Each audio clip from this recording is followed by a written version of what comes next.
What's the best day of the week to release a podcast? When it comes to release date for your podcast, there's a lot of things to consider. A lot of people think there's some magical day of the week that they're going to release their show, and then that's going to attribute for thousands of new downloads. And that's just not true. Don't believe anybody out there that says that there's some mystical day that you should release your podcast on each week. So many factors go into determining what day of the week you specifically should launch your podcast or YouTube content. So I'm going to go over a few things here today. Number one, is your content time sensitive? So if you did a college football wrap up show, college football primarily takes place Thursday through Saturday. If you did a wrap up show and you waited till Wednesday to do the wrap up show because Wednesday was the best day of the week to launch a podcast, allegedly, you would miss everyone's excitement, immediate reactions. Sunday morning, Sunday afternoon would probably be the best time to do that if you couldn't do it Saturday night while people are still really excited. Next, the one I'm most familiar with, recapping TV shows. So when it comes to that, it is a slippery slope because you want to leave enough time for your audience to view said show, but you don't want to leave so much time that nobody's interested anymore. Like the example I just gave with college football. So for TV series, I typically do 48 to 72 hours. So 2 or 3 days after the show is aired. Typically, that would be my release window. Just my personal opinion, if you do it too soon, you're not going to get feedback. You're not going to have a lot of your community members. They might have other stuff going on. They might not have time to watch. But if you wait 5 days after the show, people might not be as excited about it anymore. They might not want to hear your thoughts. They might go choose another podcast that will provide them the insight they want in a timely manner.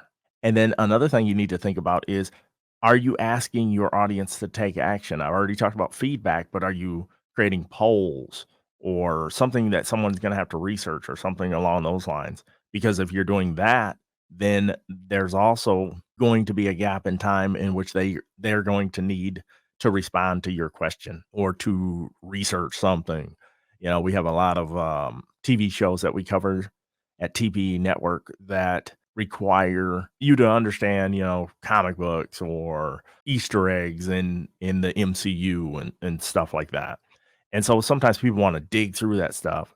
And if I said the show's going to be out in 24 hours, you got to watch the show and do some research before you can call in or comment. That'd be kind of hard. So want to just give them a little bit of a buffer. Number two is coming right up, but would you do me a favor and like and subscribe to this channel, please? I have tons of reviews, comparisons, opinion pieces coming out very soon. So please like and subscribe. Number two, what makes sense for your production schedule? So do you have other things going on like work, school, kids, stuff like that? Is it something that's going to have to wait till the weekend because you got stuff going on during the week? Or is it a case in which you can get up early and do something? Or is it a case where you can stay up late and do something if the house or apartment are quiet? And that brings me to number three, other factors. I live in an apartment and I get up super early, but I wouldn't want to create content that early. I don't want that to be a pain point for my neighbors because I get up at anywhere between 4:30 and 7 in the morning and I'm ready to go.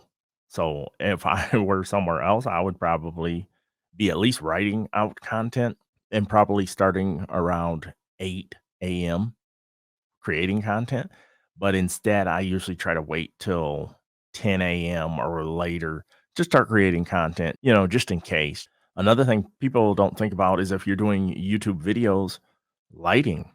So if it's the middle of the day and you're not going to invest in curtains and lighting and stuff like that, you might need more natural lighting. And that's something that you're going to have to work around, obviously, or vice versa. If you were using lighting and you didn't have good shades to cover stuff up, that could impact your video. So a lot of people overlook that one, but it is something to think about. And then lastly, I would say external noises. So construction, trains, environment around you. That kind of stuff can creep into your recordings. It has plenty of times with me. During the summer, AC, the AC unit is on. During the winter, I can turn off the heat for a minute if it gets loud or something. I could turn it off for a little while and such. But you got to think about all these different things. So when you're making your decision on a schedule, understand that without surveying your audience, you can't assume when or how they're listening to your podcast or watching your YouTube channel.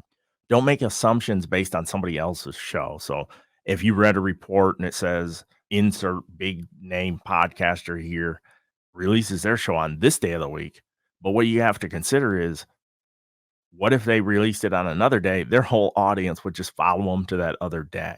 So don't go by those goofy studies that say this is the best day of the week to release. It is always going to be based on the items I've mentioned. So if you've taken into account the time sensitive nature of what you're doing and it fits into your schedule, whatever day you choose to release is going to be just fine. Did I miss something? You have another opinion? Chime in down below. Please, again, subscribe to the channel and like this video. I got tons more stuff coming very soon. Thank you.